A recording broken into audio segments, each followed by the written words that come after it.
اعوذ باللہ من الشیطان الرجیم بسم اللہ الرحمن الرحیم۔ السلام علیکم ورحمۃ اللہ وبرکاتہ۔ یوں تو مسلمان روز اول سے کفار کی دشمنی اور سازشوں کا شکار رہے ہیں۔ عالم کفر انفرادی اور اجتماعی طور پر اسلام کے روشن چراغ کو بجھانے کی فکر میں رہا ہے۔ یہودی ہوں یا عیسائی، مشرک ہوں یا مجوسی، دہریے ہوں یا ملحد، کسی نے اللہ کے بھیجے ہوئے سچے دین کو مٹانے کی کوشش میں کسر نہیں چھوڑی۔ ہر ایک نے ایک دوسرے سے بڑھ چڑھ کر اسلام اور مسلمانوں کو فکری، جسمانی، مالی، روحانی ہر اعتبار سے گزند پہنچانے کی اپنی سی کوشش کی ہے۔ لیکن اس دور میں کفار کے دو فرقے ایسے ہیں جنہوں نے اسلام دشمنی میں اپنے پیش روؤں کو پیچھے چھوڑ دیا ہے، اور اس سلسلے میں ان کی چالوں اور سازشوں نے شیطان کے مکر و فریب کو بھی مات کر دیا ہے۔ یہ دو فرقے یہود اور ہنود ہیں، یعنی یہودی اور ہندو۔ خصوصاً مسلمانان پاکستان آج کل جس گھمبیر صورتحال سے دوچار ہیں، اس کے پیچھے ان دونوں بدبخت قوموں کے خفیہ ہاتھ کی کارفرمائی کسی سے ڈھکی چھپی نہیں ہے۔ اس تناظر میں اس بات کی اہمیت بہت بڑھ جاتی ہے کہ مسلمان ان کے آپس میں اتحاد، ان کے لیے کام کرنے والی تنظیموں اور ان کے طریقہ کار کو سمجھیں۔ اس لیے اس ڈاکومنٹری میں نہایت عرقریزی سے ان کے بارے میں خفیہ ترین معلومات جمع کی گئی ہے۔ مسلم معاشرے میں ان کے اثر و نفوذ، ان کے کام کرنے کے طریقہ کار، ان کے مکر و فریب اور عیاری و مکاری کا پردہ چاک کیا ہے۔ امید ہے کہ یہ ڈاکومنٹری آپ کے لیے معلومات افزا اور بصیرت افروز ثابت ہوگی۔ اس کو دیکھ کر بہت سو کی آنکھیں کھل جائیں گی اور انہیں ہوش میں آنے اور اپنا مقصد زندگی متعین کرنے میں مدد ملے گی۔ اس طرح اقوام عالم میں اسلام اور مسلمانوں کے تعلق سے دشمنی کی دو قسمیں ہو سکتی ہیں، دائمی اور وقتی۔ دنیا میں کسی گروہ یا قوم کو اسلام یا مسلمانوں سے ممکن ہے کہ وقتی طور پر کوئی تکلیف پہنچ جائے یا شکایت ہو جائے اور یہ جذبہ دشمنی اور انتقام کی شکل اختیار کر لے۔ ایسی دشمنی وقتی ہوا کرتی ہے اور وقت گزرنے کے ساتھ ساتھ ختم ہو جاتی ہے۔ اس کے برعکس ایک دوسری صورتحال ہے جس کا تعلق حیات عرضی اور تاریخ انسانی میں قوموں کی تقدیر سے ہے۔ تاریخ شاہد ہے کہ دشمنی کی یہ لکیر خط مستقیم میں رواں ہوتی ہے۔ ایسی عداوت کے اسباب دائمی ہوتے ہیں اور قوموں کی تاریخ کے ساتھ ہی ختم ہوتے ہیں۔ وقتی دشمنی اگر دائروں کے مانند ہے تو دائمی دشمنی خط مستقیم کی طرح ہے۔ اسلام اور مسلمانوں سے وقتی دشمنی تو کسی بھی قوم یا گروہ کو ہو سکتی ہے، لیکن ان سے دائمی دشمنی صرف دو قوموں میں پائی جاتی ہے۔ تاریخ کا یہ تجزیہ خود قرآن نے کیا ہے۔ سورہ مائدہ کی 82ویں آیت میں اللہ پاک فرماتے ہیں کہ تمام انسانوں سے زیادہ ایمان والوں کے ساتھ دشمنی رکھنے والے آپ یہود اور ان لوگوں کو پائیں گے جنہوں نے شرک کیا ہے۔ اللہ تعالیٰ نے ارشاد فرمایا ہے کہ دو قومیں دنیا میں ایسی ہیں جنہیں اہل ایمان سے سخت عداوت ہوگی۔ یہ دو قومیں یہود اور ہنود ہیں، یعنی یہودی اور ہندو۔ سورہ مائدہ کی آیت 82 سے اہل ایمان اور یہود و ہنود کے مابین صورتحال کا اندازہ ہوتا ہے۔ نیز یہود کی روش ان کے پیدا کردہ فتنوں اور ان سے امت مسلمہ کی آخری جنگ کی تفصیل ان احادیث سے معلوم ہوتی ہے جو کتب احادیث میں ابواب الفتن میں درج ہیں۔ سورہ مائدہ کی آیت نمبر 82 میں مشرکین کا لفظ اگرچہ عام اور خاص، محدود اور غیر محدود دونوں ہی معنی میں لیا گیا ہے، لیکن تمام دلائل و قرائن پر غور کرنے سے یہ اصطلاح ہنود کے لیے اس طرح خاص معلوم ہوتی ہے جس طرح یہود کے لیے اس آیت میں مذکورہ لفظ الیہود۔ یہاں چونکہ اس کا موقع نہیں کہ دلائل و قرائن بیان کیے جائیں، لہذا ان سے صرف نظر کرتے ہوئے ہم صرف 3 باتوں کا ذکر کرتے ہیں جو موجودہ صورتحال اور مسائل کے سمجھنے میں معاون ہو سکتی ہیں۔ پہلی یہ کہ یہود و ہنود دونوں بنیادی طور پر نسلی امتیاز کے نظریے پر قائم ہیں، اور دوسری بات یہ کہ دونوں کی اسلام اور مسلمانوں سے کشمکش وقتی ہونے کے بجائے دائمی نوعیت کی رہی ہے، اور تیسری بات یہ کہ یہودیت اور برہمنیت صرف مزاجن ہی یکساں نہیں بلکہ وہ سینکڑوں سال سے ایک دوسرے کے حلیف اور مددگار رہے ہیں۔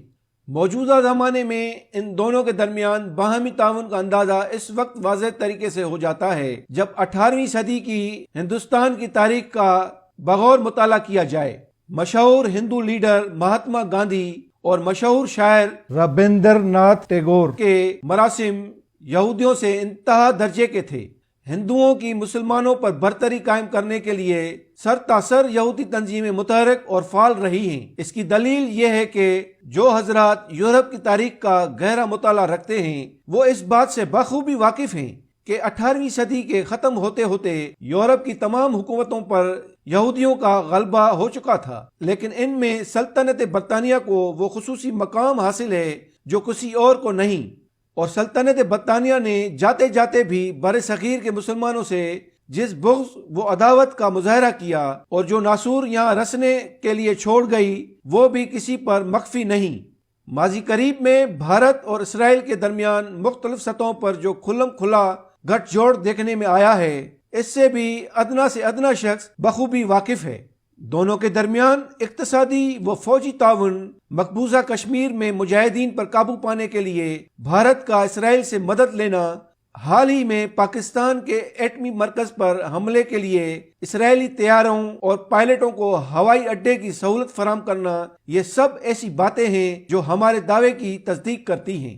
گزشتہ 300 سال سے دونوں کے درمیان مقامی اور عالمی دونوں سطح پر اسلام اور مسلمانوں کے خلاف اتحاد ہے، بلکہ ہندوؤں کی علمی و فکری نشاط ثانیہ جو ہندوستان میں برطانوی تسلط کے زمانے میں ہوئی، دراصل یہودی مستشرقین کی مرہون منت ہے۔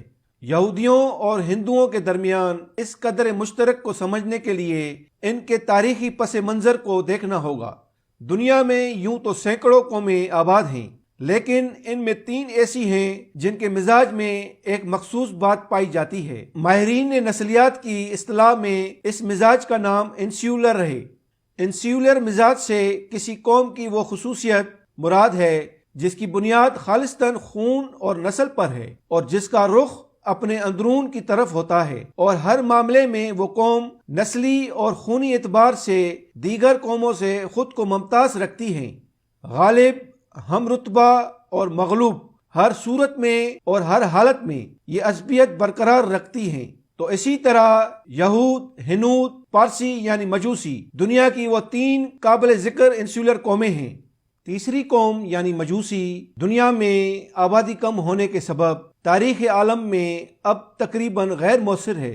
اس اعتبار سے دنیا میں 2 ہی قومیں باقی رہتی ہیں، یعنی یہودی اور ہندو، یعنی برہمن۔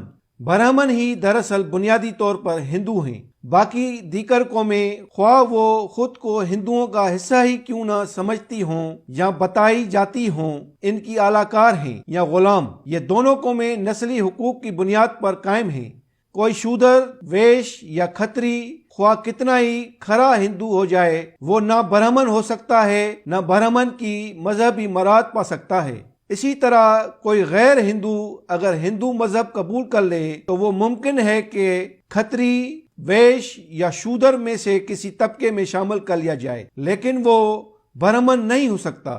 چنانچہ ہندوؤں کی بنیاد عقیدہ نہیں بلکہ نسل ہے۔ اسی طرح یہود کی بنیاد بھی نسل ہے۔ یہود کسی کو یہودی نہیں بناتے۔ اگر کوئی یہودیت قبول بھی کر لے تو یہودی نہیں بن سکتا۔ ہاں، اصل یہودی اسے کوئی نام دے کر اپنا اعلی کار ضرور بنا لیتے ہیں۔ چنانچہ یہودیوں نے کچھ قوموں کے افراد کو یہودی قرار دے کر اسرائیل میں آباد کیا ہے۔ خود اس تلاش کے سلسلے میں جو یہودی ساری دنیا میں اپنے گمشدہ قبیلوں کے لیے کر رہے ہیں، ان کی تحقیق کی بنیاد کسی قوم کی نسلی مشابہت ہے۔ مثلا سوڈان کی ایک قوم کو انہوں نے یہودی قرار دیا اور انہیں فلاشا کا نام دے کر لاکھوں کی تعداد میں اسرائیل میں آباد کر رہے ہیں۔ ابھی چند عرصہ قبل شمالی مشرقی ہندوستان کے صوبے میزورام میں بعض قبیلوں کو انہوں نے یہودی قرار دیا ہے۔ ان کی کوشش ہے کہ انہیں اسرائیل منتقل کیا جائے۔ شاید یہ ان کی ایک ضرورت بھی ہو، اس لیے کہ اسرائیل کی حفاظت کے لیے جان کی قربانی کی ضرورت ہے اور یہودی موت سے گھبراتے ہیں۔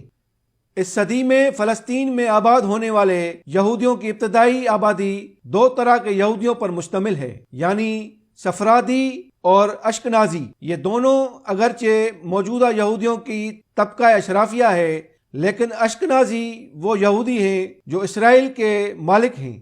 چنانچہ دوسری جانب اس موقع پر اگر عیسائیوں کا ذکر کیا جائے تو عیسائیوں کی مسلمانوں سے اصل عداوت تاریخ عالم کے اعتبار سے زیادہ 1453 عیسوی تک تسلیم کی جا سکتی ہے۔ مشرقی رومی سلطنت اور صلیبی جنگوں کے خاتمے کے ساتھ اصل عیسائی قوت جاتی رہی۔ تو اسی طرح قرآن و حدیث سے معلوم ہوتا ہے کہ اصلی عیسائی بالآخر ایمان لے آئیں گے۔ پہلے فتح قسطنطنیہ اور پھر صلیبی جنگوں میں عبرتناک شکست نے عیسائی قسمت آزماؤں کی کمر توڑ کر رکھ دی ہے۔ اب بچی کچی عیسائیت یہودیوں کی روندی ہوئی اور ان کے قرضوں میں جکڑی ہوئی دنیا ہے، جو یہودیوں کی منشا کے مطابق مسلمانوں کے خلاف استعمال ہو رہی ہے، حتیٰ کہ عیسائیوں میں عیسائیت کے بجائے صہیونی عیسائیت یعنی کرسچن زائونزم بڑھتا چلا جا رہا ہے۔ اسی لیے اس وقت مسلمانوں کو اپنی توجہ یہودیت اور صہیونیت پر مرکوز رکھنی چاہیے۔